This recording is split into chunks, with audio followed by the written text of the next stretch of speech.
दुख होता है देख के।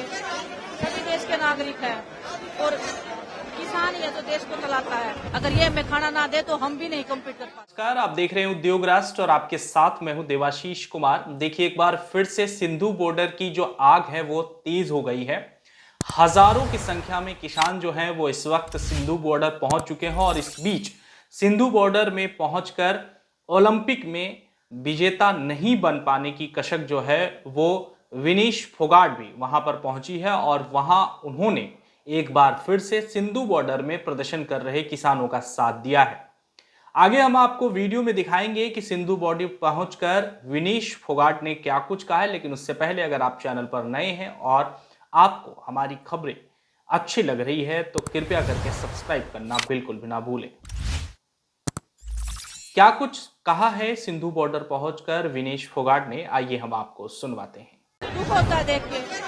सभी देश के नागरिक हैं और किसान ही है तो देश को चलाता है। अगर ये हमें खाना ना दे तो हम भी नहीं कम्पीट कर पाते हैं। हमारे परिवार को लड़ना आ गया है। शायद सरकार को भी बड़ा दिल दिखाना चाहिए इस मामले में। मैं पूरे देश की हूँ सर, मैं पूरे देश की हूँ। 200 दिन पूरे हो गए हैं किसान आंदोलन को। पहले भी 13 महीने चला था। जो मांगे सरकार ने बोला था कि मांगे जाएंगे वो अभी तक पूरी नहीं है। इसलिए आज फिर से जो लोग बैठे हैं 200 दिन पूरे हो गए। दुख होता है देख के।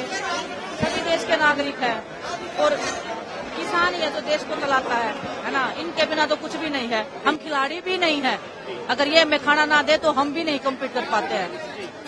तो बस लाचारी महसूस होती है कई बार कि हम कुछ कर नहीं पाते हैं। हम देश को रिप्रेजेंट करते थे बड़े बड़े लेवल पे, लेकिन अपने परिवार को दुखी देख के हम कुछ कर नहीं पाते हैं। तो बस सरकार से यही निवेदन है कि सुनना चाहिए। जैसे आपने पिछली बार अपनी गलती मानी थी, आपने माना था कि कुछ गलत हुआ है, उसके बाद आपने जो वादे किए थे वो पूरे करने चाहिए। और ऐसे मतलब हमारा देश ऐसे उन्नति नहीं करेगा। अगर हमारे अपने लोग ऐसे सड़कों पे बैठे रहेंगे तो देश को भी नुकसान होता है इस चीज से। आपको लगता है कि 200 दिन कैसे पूरे हो गए, लगातार किसान मांग कर रहे हैं अपनी मांगों की बात कर रहे हैं, लेकिन अभी तक इनकी मांगों को सुना भी नहीं गया, गौर भी नहीं किया। वही बहुत दुख की बात है। वही बहुत दुख की बात है कि 200 दिन हो गए हैं अभी भी बैठे हैं। लेकिन हौसला देख के मुझे ऐसे लग रहा है कि हौसला जू का तू है ना। जब लंबा कोई आंदोलन चलता है तो लोगों में एक उम्मीद टूटने लग जाती है। क्योंकि हम ऐसी जगह से निकले। जब हम दिल्ली में बैठे थे तो हमारे भी हौसले ऐसे होते था कि पता नहीं कब मानेंगे, है ना। लेकिन हौसला देख के ऐसे लग रहा है कि आज पहला ही दिन है। हमारे परिवार को लड़ना आ गया है। शायद उनको पता लग गया है कि अगर उनको अपना हक चाहिए तो मेरे ख्याल से उनको सड़क पे आना पड़ेगा, उनको लड़ना पड़ेगा। और इन्हीं से देख के हमें भी मतलब बहुत हौसला मिला था कि हमें लड़ना सिखाया था, अपने हकों के लिए लड़ना सिखाया था, सच्चाई के लिए बोलना सिखाया था। तो बस मैं शुक्रगुजार हूँ परमात्मा की कि ऐसे परिवार में जन्म दिया उन्होंने, ऐसा मौका दिया मुझे कि इस परिवार को मैं जानूं, इस परिवार के दुख में सुख में हिस्सेदारी बनी रही मेरी। तो बस वही है कि विधानसभा चुनाव भी है हरियाणा में। सर मैं जो चल रहा है उसका असर सीधा तौर पर मुझे नहीं पता पॉलिटिक्स का। जुड़ा हुआ मुद्दा है। मुझे जो है वो काफी ज्यादा नाराज हो रहा है।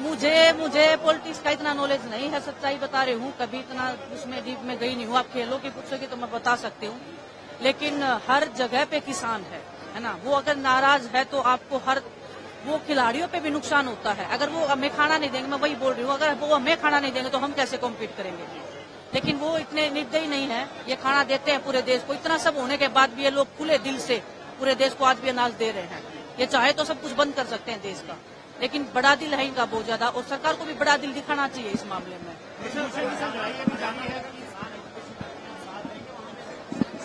क्यों नहीं देंगे?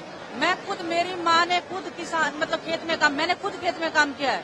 मैं ओलंपिक में बाद में गई हूँ, पहले मैंने खेतों में ही काम किया है ना। तो दुख होता है यही देख के कि क्योंकि लोग ऐसे कोई भी अपना घर परिवार छोड़ के नहीं बैठता है। हम भी जब दिल्ली में बैठे थे तो मजबूरी में ही बैठे थे। हर कोई मजबूरी में बैठता है ना। इनके पास खेत है, अपने काम कर सकते हैं। ये देश की उन्नति में बहुत बड़ी भागीदारी हमारे किसानों की है। और वो अगर सड़क पे बैठते हैं तो देश को भी नुकसान होता है इस चीज का। सर ये मैं इस चीज के ऊपर बात नहीं करूँगा। मैं अपने परिवार के बीच में आई हूँ। आप लोग अगर इस चीज को घुमाओगे तो इनका जो लड़ाई है, इनका जो संघर्ष है उसको आप बेकार करोगे। मेरे पे फोकस नहीं है आज मेरे पे फोकस नहीं है आज मेरे पे फोकस नहीं है। आज हमारे इस किसान को उनके ऊपर फोकस होना चाहिए आपका। ये मेरी रिक्वेस्ट रहेगी आपसे बस। मैं पूरे देश की हूँ सर, मैं पूरे देश की हूँ। मैं खिलाड़ी हूँ, मैं एक भारत देश की नागरिक हूँ। किस स्टेट में इलेक्शन है उससे मेरा कोई मतलब नहीं रहता है कभी भी। मेरे को बस एक ही बताया कि मेरा देश का नुकसान हो रहा है, मेरे देश के जो किसान है वो परेशान है, उनकी समस्याओं का हल होना चाहिए और सरकार की फर्स्ट प्रायोरिटी ये होनी चाहिए कि इनका हल होना चाहिए।